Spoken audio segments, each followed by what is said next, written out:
అంతర్జాతీయ కార్ల కంపెనీ టెస్లాకు చెందిన ఓ ఫ్యాక్టరీలో రోబో దాడి చేసిందన్న వార్తలు టెక్కీ ప్రపంచాన్ని కుదిపేస్తోంది. అయితే ఈ ఘటన 2 ఏళ్ల క్రితందైనా తాజాగా బయటపడటంతో ఇప్పుడు రోబోల వినియోగంపై సర్వత్రా చర్చోపచర్చలు వినిపిస్తున్నాయి. దీంతో ఈ దాడిపై నిపుణులు సైతం హెచ్చరికలు జారీ చేస్తున్నారు.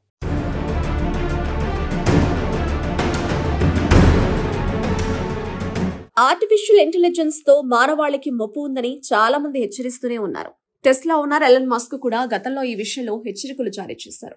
అమెరికాలోని టెక్సాస్ లో ఎలన్ మస్క్ కు చెందిన టెస్లా గిగా ఫ్యాక్టరీలో ఓ రోబో దాడిలో సాఫ్ట్వేర్ ఇంజనీర్ తీవ్రంగా గాయపడ్డారు. 2 ఏళ్ల క్రితం ఈ సంఘటన జరిగింది. అయితే అమెరికాకు చెందిన occupational safety and health administration విభాగానికి చెందిన ఇంజనీర్ రిపోర్ట్లో ఈ సంగతి ఆలస్యంగా బయటపడింది. టెస్లా గిగా ఫ్యాక్టరీలో అల్యూమినియం ప్లేట్లను కోసి కారు విడిభాగాలను తయారు చేస్తుంటారు. అందుకోసం టెస్లా రోబోలను వాడుతుంటారు. రోబోలను సాఫ్ట్వేర్ ఇంజనీర్ అప్డేట్ చేస్తుండగా అతనిపై దాడి చేసింది. సాధారణంగా అప్డేట్స్ చేసేటప్పుడు రోబోలను పనిచేయకుండా చేస్తారు. ఆ రోజు సాఫ్ట్వేర్ ఇంజనీర్ 2 రోబోలను ఇనాక్టివ్ చేశాడు. కానీ మరో దాన్ని మర్చిపోయాడట. అప్పుడు ఆ రోబో ఇంజనీర్ ను కింద పడేసి గట్టిగా అదింపట్టి బంధించింది. రోబోకు ఉండే షార్ప్ వెపన్స్ ఇంజనీర్ వీపులోకి గుచ్చుకున్నాయి. దాంతో అతని చేతికి కూడా తీవ్ర గాయమైంది. ఫ్యాక్టరీలోని ఫ్లోర్ మీద రక్తం కారింది.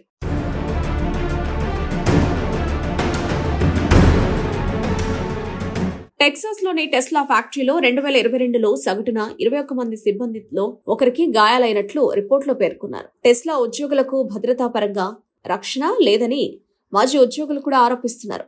నిర్మాణం, నిర్వహణ, ఇతర పనుల్లో సంస్థ తగిన జాగ్రత్తలు తీసుకోవడం లేదని, అందుకే ఉద్యోగులు ప్రమాదాల బారిన పడుతున్నారని అంటున్నారు. దీనిపై Tesla company head Elon Musk ఇంతవరకు స్పందించలేదు. కొందరు టెస్లా ఉద్యోగులు ఇప్పటికీ ఈ ఘటనలపై అసహనం వ్యక్తం చేస్తున్నారు. మెయింటెనెన్స్ తో పాటు మరే విషయంలోనూ టెస్లా సరైన విధంగా పట్టించుకోవడం లేదని మండిపడుతున్నారు.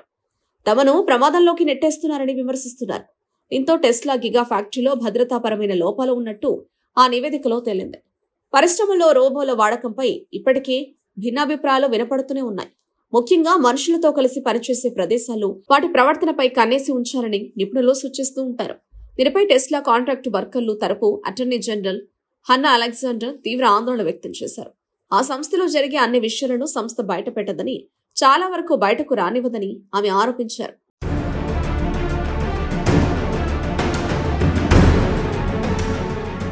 ఆ లోపల జరుగుతున్న ప్రమాదాలను ఈ తరహా నివేదికలు ప్రతిబింబించలేవని కూడా హన్నా అన్నారు.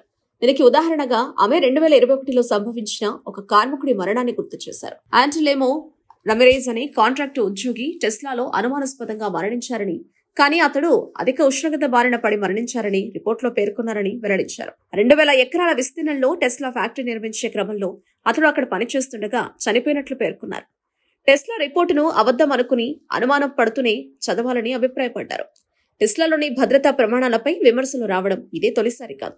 మరీ ముఖ్యంగా కాంట్రాక్టు, సబ్ కాంట్రాక్టు ఉద్యోగులకు సరైన వస్తువులు ఉండవని పలు ఎన్జీఓలు ఎప్పటినుంచో పోరాడుతున్నాయి.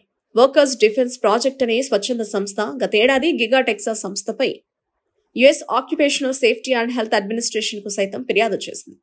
ప్రభుత్వ చర్యల నుంచి తప్పించుకోవడానికి సంస్థలో జరుగుతున్న ప్రమాదాలని, వ్యక్తిగత ఆరోగ్య సమస్యలు జరుగుతున్న ఘటనలుగా టెస్లా నమోదు చేస్తోందని సెంటర్ ఫర్ ఇన్వెస్టిగేషన్ రిపోర్టింగ్ బృందం వెలుగులోకి తీసుకొచ్చింది.